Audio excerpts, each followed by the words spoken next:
Hey everybody, I just finished another book in the Graveyard School series, The Fright Before Christmas. This is a very rare book. I got my copy from 90s Kids Library, so huge shout out to him. Yeah.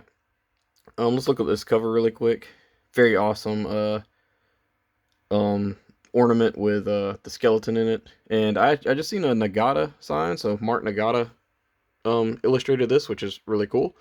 He did a lot of the Give Yourself Goosebumps books too, and I didn't know that until like just now recording this, so that's pretty cool.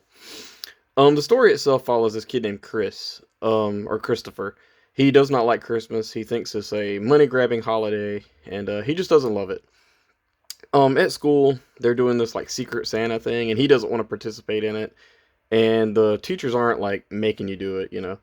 But yeah, he doesn't like to do it, and this and that. He just doesn't like Christmas. He's very tight with money. He loves to save it, and yeah, kind of how this year's Christmas feels because everything's very expensive. But yeah, but that's not his case. His case is he just doesn't like to spend money. But yeah, he doesn't sign up for the Secret Santa thing, and yeah, the next scene they go to this they're at the mall, and his little sisters love Christmas. They love Santa Claus, this and that, and they're very excited to meet Santa. And the two kids, they start acting crazy and start pulling on the Santa Claus's beard and different things like that. And Santa ends up falling over in his little it's like a little paper mache Christmas thing, and he falls. And Christopher goes and helps him up. And yeah, the next day at school, he's at his locker, and he opens his locker and he sees this green and red mist floats out, and he hears his name being whispered. Very freaked out about that. He tries to tell one of his friends. Of course, they don't believe him. Who would? And yeah, a little while later, they go to get a Christmas tree, and one of the best scenes in this book, they have Christopher. He goes to try to find this Christmas tree. He wants to get a tree that you can plant. That way, they'll save money and get something that you actually paid for that will last a long time. And he sneaks off into this, or he tells his parents, he's going to go try to get a Christmas tree. And he doesn't tell them, but he's going to try to talk this guy down to, a cheaper Christmas tree. So he goes into this forest, the Christmas tree farm, and he sees this Santa Claus lookalike guy that's standing around this burn barrel, warming up. And he says, hey, these Christmas trees are very expensive. I would like you to come down on them. And the guy just kind of looks at him and points. And Christopher goes up to this Christmas tree, and the Christmas tree wraps around him. And these little elf-like people come around the fire, and they start carrying this casket around with them.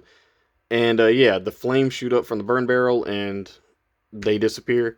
So Chris doesn't know what's going on. There's clearly something or somebody is messing with him, And yeah, they get home, they set the tree up, and this scene here happens in the book. He starts seeing these reflections inside the ornaments and stuff. It's like the skeleton. And yeah. Um After this, he gets a letter at his locker, the same green mist smoke stuff, green and red mist. And it simply says midnight. So he's very nervous about midnight, and yeah. This turns into, the classic Christmas Carol thing, where it's like the ghosts of Christmas past, present, and future come to visit you. And the ghost of Christmas past has this, is this like the skeleton guy in a cloak, and I'm pretty sure that happened in the Ghost of Fear Street book that I read a number of years ago. That has this skeleton cloak. I don't remember that one. I really wanted to read that one too, but yeah. He comes in and he kind of takes Chris back a few years ago when he first started saving money. And the reason he started saving money is he had this friend that lived down the road from him and he was moving. And he started saving money to go see him, which is really cool. It was very sweet. And, after this, the ghost transports him back home. And he starts hearing like thumps or something in the house. He goes downstairs. He sees the ghost of present. They don't introduce themselves as past, present, and future, but it's that. And this one is a kind of heavyset lady, and she takes him to this thing at his friend's house where they're talking about Chris, how bad of a friend he is, this and that. And there's this kid named Park who actually is still friends with him and doesn't really talk bad about him. And yeah, and the future is the funniest one, where he doesn't know what's going to go on. You know, he's like, you know, what's going to happen. Turns out he's a politician, which is, I guess, the worst thing you could possibly be. And yeah, I wouldn't want to be a politician, but yeah, this kind of scares him straight. And yeah, that's basically the story. Yeah, I've already spoiled too much, but yeah, I really wanted to remember this book, you know, years down the road, and I had a lot of fun with it. This is easily a 4 out of 5 star book review for me, or book for me. I wouldn't give it a 5 out of 5, and I really came close to doing that. And the only reason I didn't was there's a few things I didn't like the Ghost of Present really didn't do much, and the Graveyard School book series, I'm not like knocking on the writing or anything, but the writing is a little different. It's not the most engaging writing. I don't know how to explain it. It's just, I don't know. Like it's written in a way that's just very poetic almost, and it just doesn't go with me very good. And this is just me. I mean, there's probably people that read this and they're like, "Oh, this is written really good." In fact, there's a Goodreads review out there that I read that said the book was written very good for this age group of books, and that might be the case. You know, I'm so used to like Goosebumps and stuff, and this one might be just written too well for me. I don't know, but yeah.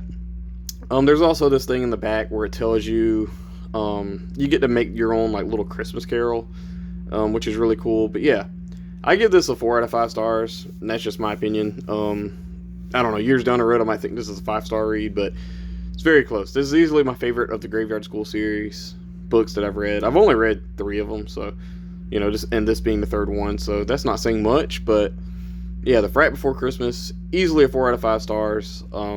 One of my favorite books in the series so far.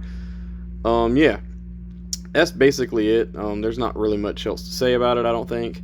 I will say again that the scene in the tree farm is my favorite scene of this book.